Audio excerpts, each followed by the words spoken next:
Hi, today we're looking at the Aifen A902 soldering station, and this is quite a comprehensive setup which should cover quite a lot of needs if it works well. So this takes JBC type handpieces and it comes with all three styles. So we get the C245, C210 and C115 handpieces, as well as a selection of tips. We get the unit itself and some instructions. So let's have a quick look at this. This was provided to me by PhoneFix. Here it is on their website, and it comes in a couple of different versions. So the standard, which is 3 handpieces and 3 cartridges, 1 for each type of handpiece, and the one that I've got on the bench includes some additional cartridges. So we get 9 in total, 3 for each type of handpiece, and there's about a £14 difference between those two. And you do have to add shipping to this price. So the basic one is £121 and shipping to the UK is £50. Now that's a little bit steep, but it does arrive extremely quickly. So in total we're talking less than £200 for this item to be delivered to the UK. So first of all, looking at the handpieces, this is the C115 handpiece, a very compact handpiece and extremely lightweight. It's got this very thin heat resistant silicone cable with this DIN connector on the end. This connector is common on all 3 handpieces that come with the system, which allows you to plug it into either channel on the base station. But the cable's very light, which means that when you're using it, you don't get much strain or pulling from the weight of the cable, which makes this extremely comfortable to use. It's extremely lightweight as it is, hardly weighs anything, and this will make SMD soldering very, very easy and low fatiguing. Now, you just push the C115 cartridges into here, and it's got a nice little click action at the end there. Doesn't feel like you need to use excessive force there, which on one of the other systems I used, it did need quite a bit of force to push the C115 cartridges home. And when you're using one of the fine tipped cartridges, it's very easy to poke your finger out, so this one works a little bit better. And I imagine this would be quite nice to do some soldering with. So that's the C115, the smallest of all. And these cartridges are very small, so you won't be able to dump lots of power into a soldering joint when you're using this system. So this is more like for very small components, 08, 05 or smaller really. And then we've got the C245 and C210 handpieces. The larger of them, the C245, just a little bit bigger, but it has a much wider variety of cartridges available, and those cartridges are able to handle quite a lot more power than the C210. But the C210 might suit most people for SMD, just moving on to some small through-hole soldering. Now, the difference between these and a lot of the other Chinese clones of the JBC systems that we've looked at is these ones have got the addition of a couple of buttons here to allow you to remotely adjust the temperature of the soldering iron. Now, it's not quite in the right place to adjust it while you're actually soldering, so you do have to move your hand out the way and move it up and down, which I think kind of takes away from the usefulness of this, because by the time you're fiddling about with this, you could probably fiddle about with it on the base station itself. I think if it had been down here, it might be quite neat, but I can't say I've ever, in the middle of a solder joint, said I needed more heat, or not been able to reach over to the base station to adjust the temperature. But it's a novel addition. We'll see how useful it is when we do a bit of soldering with it. But these two irons are pretty much identical. As I said, they've got this DIN connector the same as the other one. They've both got the same heat resistant flex. Now this is silicone, but it's a little bit more sticky than some of the other flexes that we've seen. And as a result, it does seem to attract little bits of dust and dirt. I mean, this has only just come out of the packet really, and I can already see some blemishes on the wire.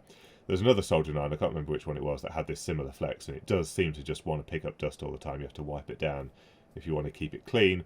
But in terms of the build quality, everything all seems fine. And then we have the control base unit, and this is quite a large device actually. It's almost 25 centimeters long, and this integrates the cradles with the control unit and power supply system, so you can't separate out the cradles. But this is designed to accept 2 of the soldering irons out of the 3 that are supplied, and you just plug them in the back here. As I said, they've got identical connectors here, so you can just plug it into either one. You've got a mains IEC connector, which is fused, as well as a ESD bonding point. And then we've also got the power switch on the top here. And then on the front, as I said, you've got the two cradles, and these quite happily accept any of the handpieces that come with the unit, so you just slot them in there, and it fits quite positively in there. Even the small C115, which normally on the nano stations is actually hanging from a little cradle, this quite happily sits in there as well, which is quite nice.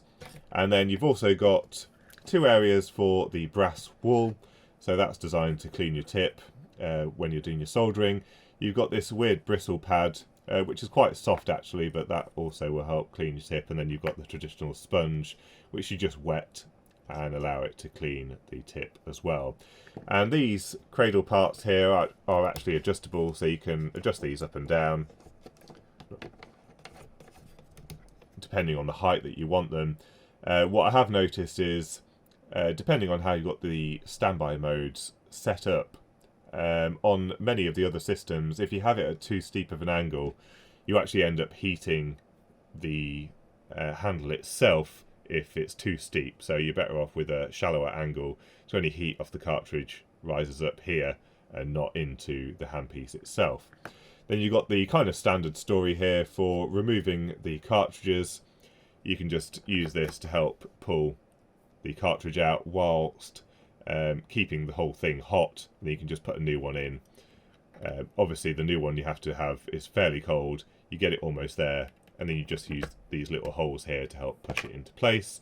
So that's fairly standard. There's a little hole here, I'm not sure if that's to store some of the cartridges or for something else. And then we've got the control panel here, which has the two temperatures on there, so you can adjust the temperature of channel A, adjust the temperature of channel B, and then we've got presets as well. And also I think you can change between Celsius and Fahrenheit on here. So let's have a look inside it, because it is actually extremely lightweight, a lot lighter than I was expecting. So we must have a small switch mode power supply in here. Now it does claim quite high power.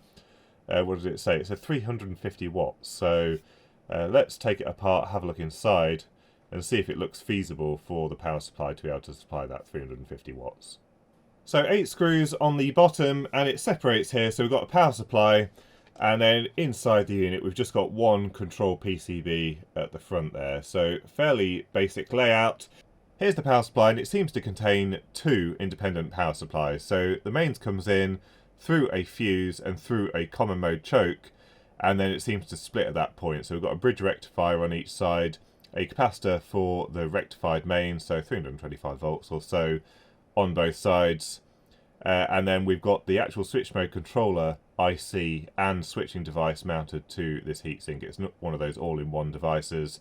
We've got the transformer and then the diode on this heatsink here. We've got the optocoupler here, and exactly the same arrangement on the bottom side, going through these capacitors and these common mode chokes to the output here. The only difference between the two power supplies here is we've got a LM7805 for a 5 volt supply coming off this bottom power supply here. Now, by looking at the main board, it's quite clear that these output 24 volts each. So it's possibly a little bit naughty having this 7805 hanging off the 24 volt supply. It could do with a heatsink most certainly, because even at very small currents being drawn, this is going to get pretty hot. But yeah, we've got the 5 volt ground, and then the two 24 volt outputs on these two pins here. So inside the main unit, first of all, we've got the IEC connector on the back here, and you can see the earth terminal goes to that 4mm banana plug, and also goes off to the main PCP. It doesn't need to go off to the power supply, there's no terminal for it on there. Now, we've got that double pole switch at the back there, but that doesn't actually use both poles to switch the live and neutral. So you can see from the IEC connector, the neutral actually goes straight to the connector that goes to the power supply, and it's only the live that's switched. And then the other pole of that switch goes to this connector here. So this is the one that had the 24 volt supplies and also the 5 volt supply, and that switch is breaking the 5 volt supply before it goes to the main PCB. So as is pretty notorious with these switch mode power supplies, they've often got quite large capacitors on them, and they'll take several seconds before there is no voltage on the output. So presumably they must have had some issue where they were turning it off at the back and the display would still be active for several seconds. So rather than confuse the user, what they've done is they've just switched that 5V supply, which presumably controls all of the electronics on here, and just shuts that display off straight away the moment you turn off the power supply. Now, in terms of the control PCB, there's not actually a huge amount to report on here. Basically, we've got the STC microcontroller, so a very low-cost microcontroller which just runs everything.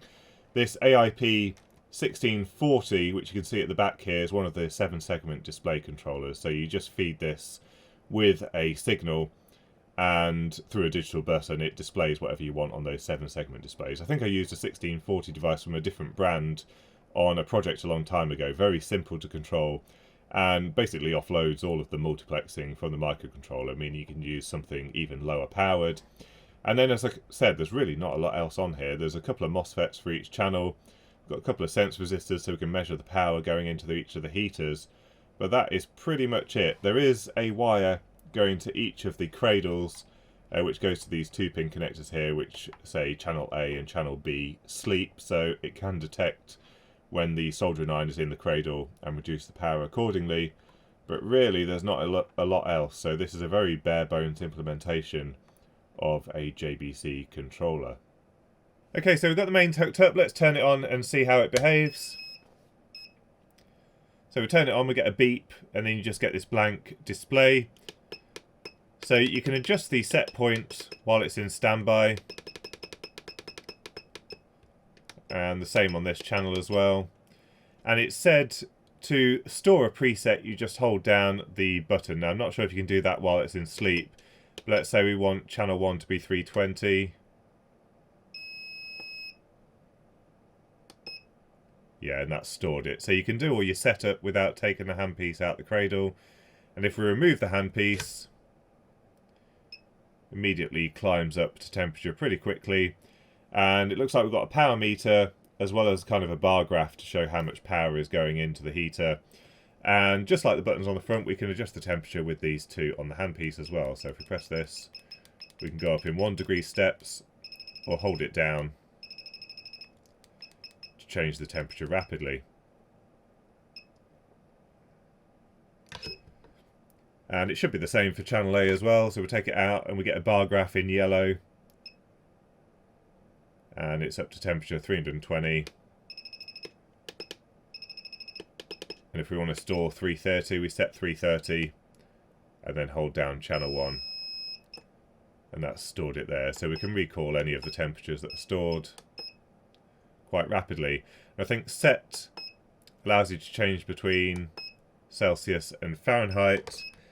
And then there's a few other functions which are covered in the user manual about calibration, locking the buttons, as well as turning the buzzer on and off. So in off state, long press channel 2 key in area A to turn off the buzzer. So we'll definitely do that.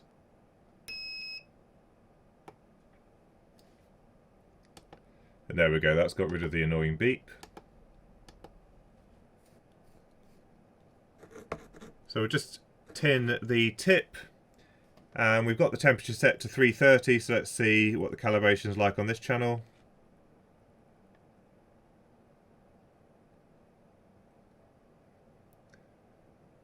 Way higher, about 25 degrees off. Change it to 350. And 25 degrees off there. Let's have a look at channel B.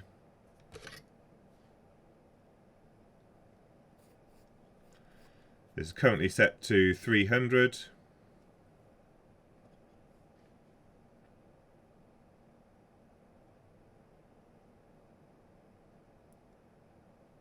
And that's way off, 350. Still climbing a little bit. 358 degrees C. And we'll change the temperature.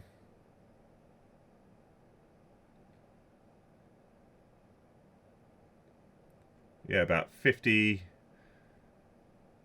degrees out, so that's way out of calibration, probably making it look pretty good in performance. So let's have a quick look at the calibration step.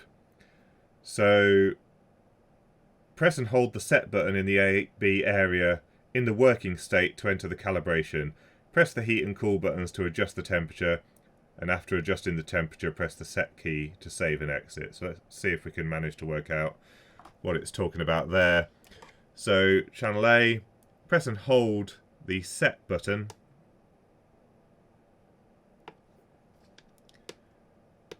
and we'll take it down 30 degrees, and let's see how that is.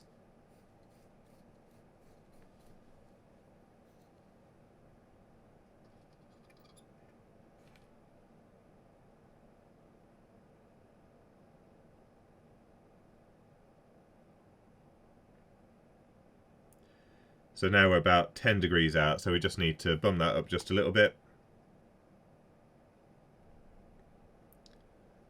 347. Let's have a look at a slightly higher temperature, 380.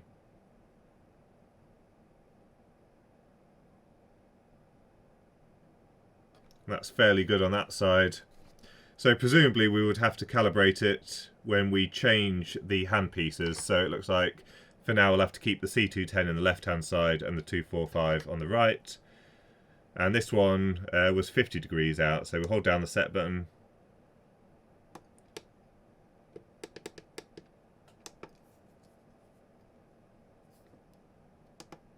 And we'll set it to 350 and see how close that is. 350, just up a little bit. 380, let's have a look how that is. And that looks pretty good. As you can see also, there's not really much in the way of overshoot. It's climbing a little bit, it's still slightly out, but we don't see a big overshoot and then it come down to temperature. So that seems to be working quite well. That's close enough for me, 5 degrees. That's well within spec.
So that's the Aifen A902, and it seems to be a pretty decent soldering station. What we did see there on the 2p coin test is with this cartridge that came with it, it wasn't melting solder at all, it just wasn't working very well, and the solder was actually sticking as I was trying to push the solder into the coin.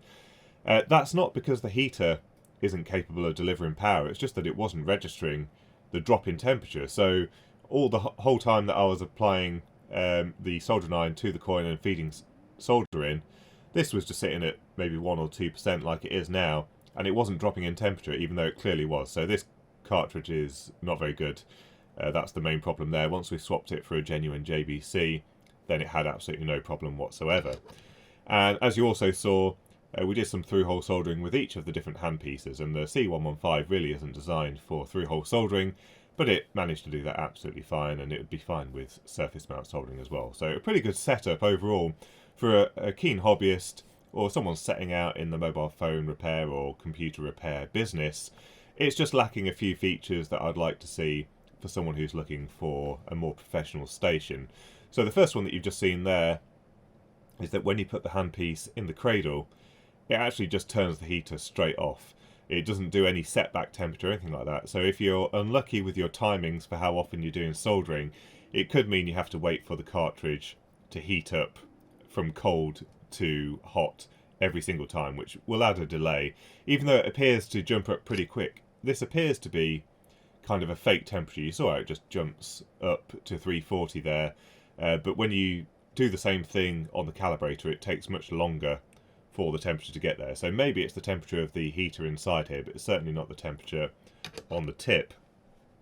The other thing is it does feel a little bit on the cheap side. It's got that switch mode power supply for a start, which is a very lightweight power supply. So already it's not very heavy, and then the plastic all seems quite low grade, which just gives it kind of that slight impression that it's a bit cheap and flimsy. It certainly doesn't have the quality that a genuine JBC station has or anything like that.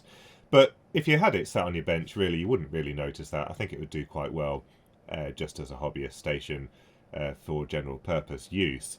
Now, the only other thing really is about that power supply that's in here. We had that LM7805 dropping power from the 24 volt rail down to 5 volts, and the 5 volt rail is obviously driving the display, the microcontroller, and some of the op amps and that kind of stuff. So we're probably drawing somewhere between maybe 25 milliamps and 50 milliamps with all these LEDs illuminated and everything.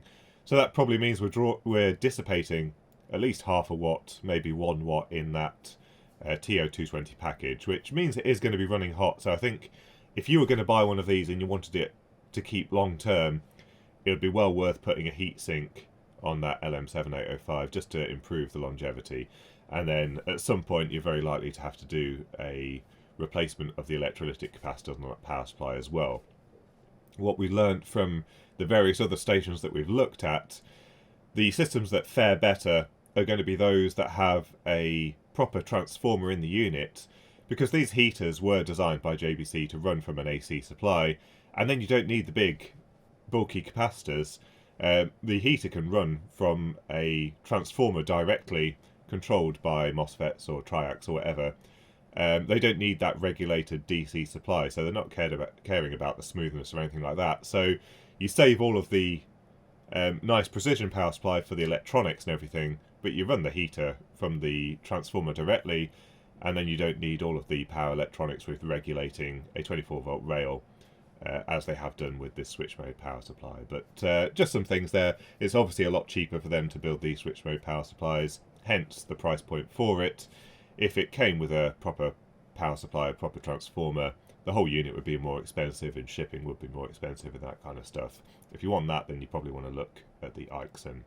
But anyway, that's just my views on there. It seems to be pretty capable. I'll put links to the unit in the description down below, as well as a pinned comment if you want to take a look at this and if it's of interest to you. If you've got any thoughts or comments, don't forget to leave them in the comments section down below. And until next time, thanks for watching.